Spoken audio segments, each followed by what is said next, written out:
to my channel. I am back with another video. As I said before, I'm trying to be more consistent.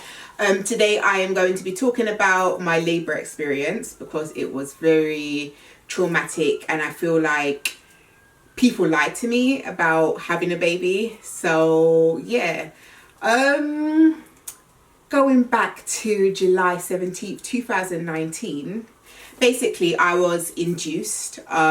Because of my weight, they said that it's best to induce before the delivery date. The delivery day was, I think I was induced on a Wednesday and my delivery day was on the Sunday.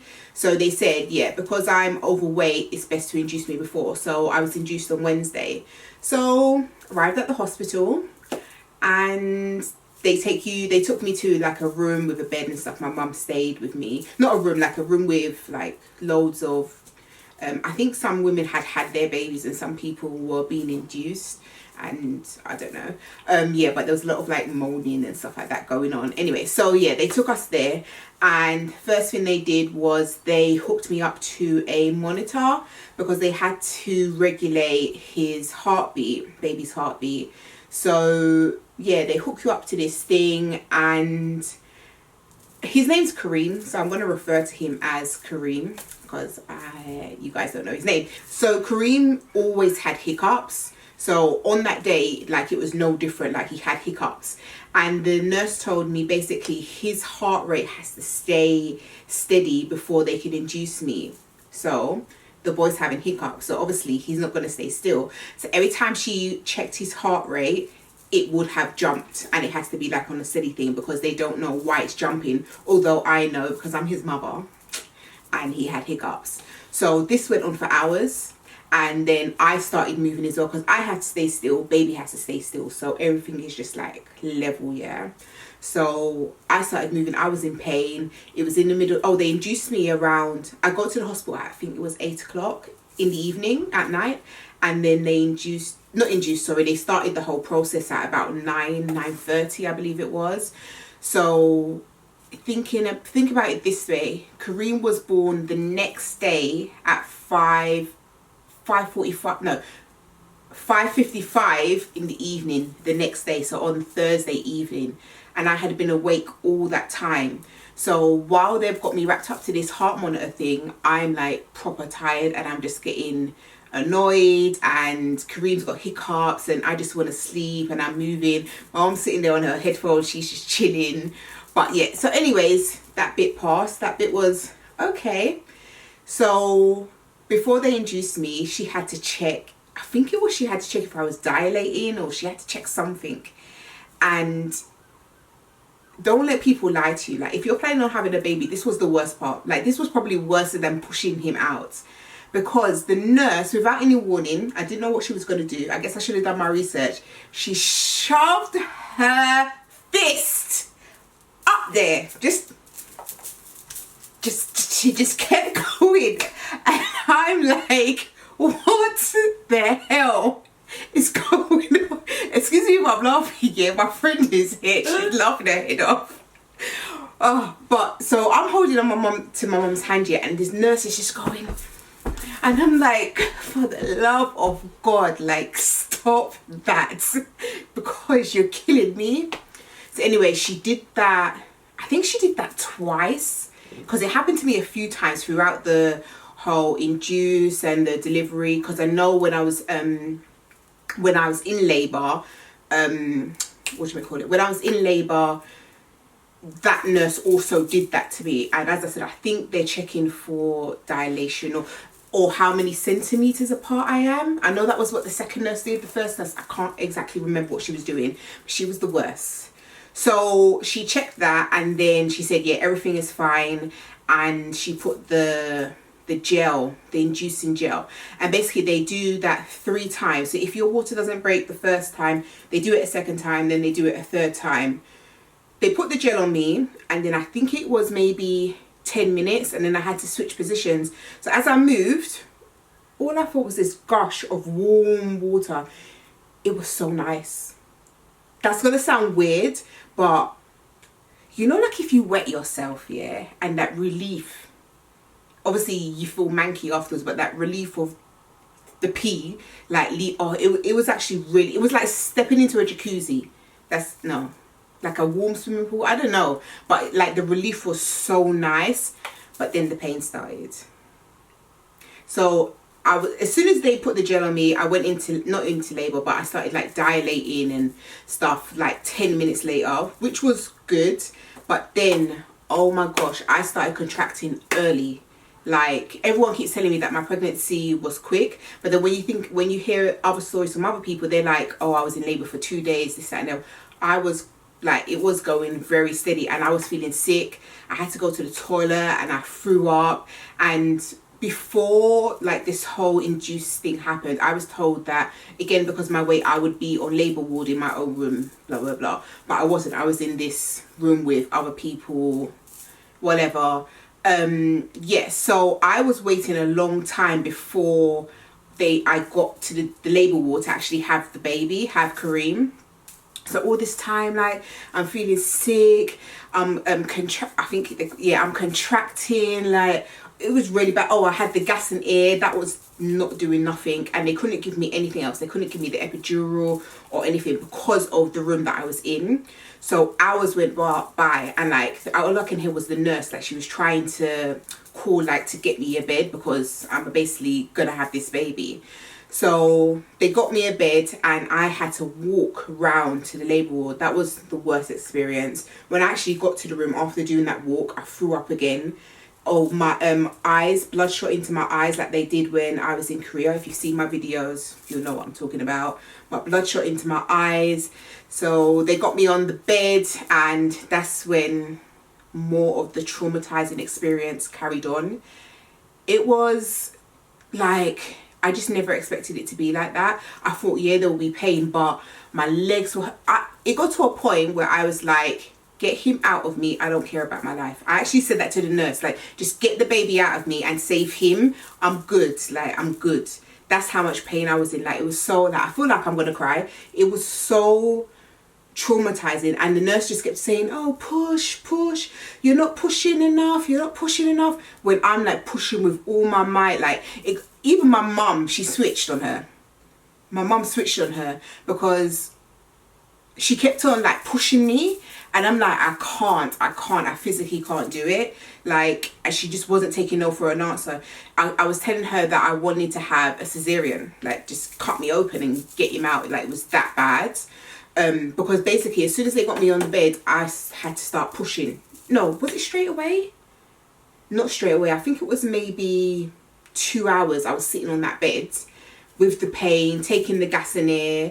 They did give me the epidural, but they gave me the epidural at 7 centimeters, which is quite far along. I think the reason why they still gave it to me because they had me waiting so long to get it in the first place. So they did give me the epidural, but it only half worked. So I still had that pain. So every minute I'm taking the gas and air, which again, as I said, wasn't doing nothing.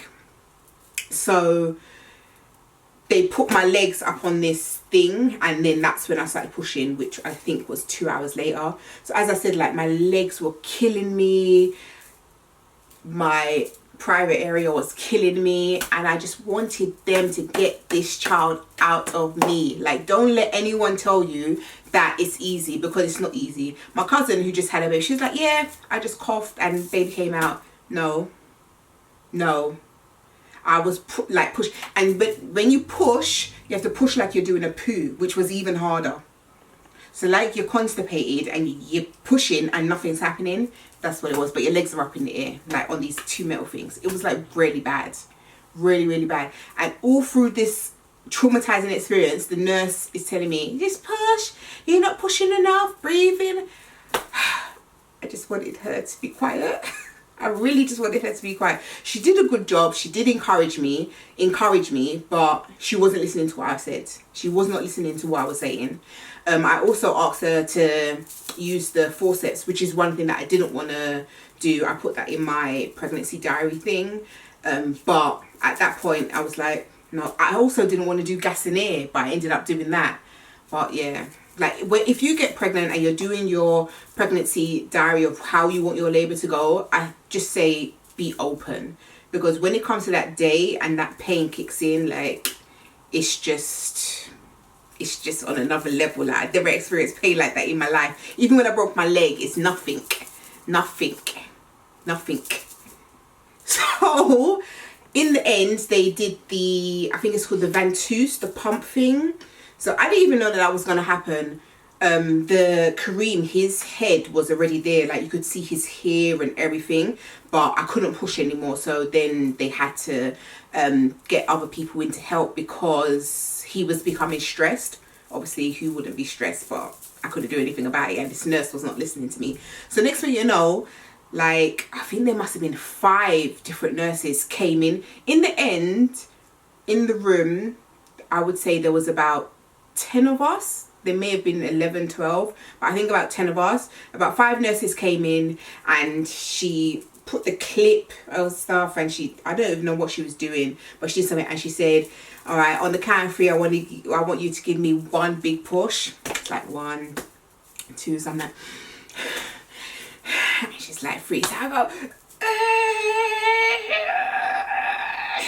and then I opened my eyes, and all I heard them say was, stop. She said, before I pushed, she said, when I say stop, you have to stop. But when I pushed, I think I blacked out because I didn't hear her say stop. All I heard was them shout, stop. So I ended up injuring myself as well. I had a 3rd-degree tear, which it was fine. It wasn't painful. They like sewed me up and stuff like that. But baby Kareem was born, and it was like traumatizing, but one of the most beautiful experiences I've ever experienced.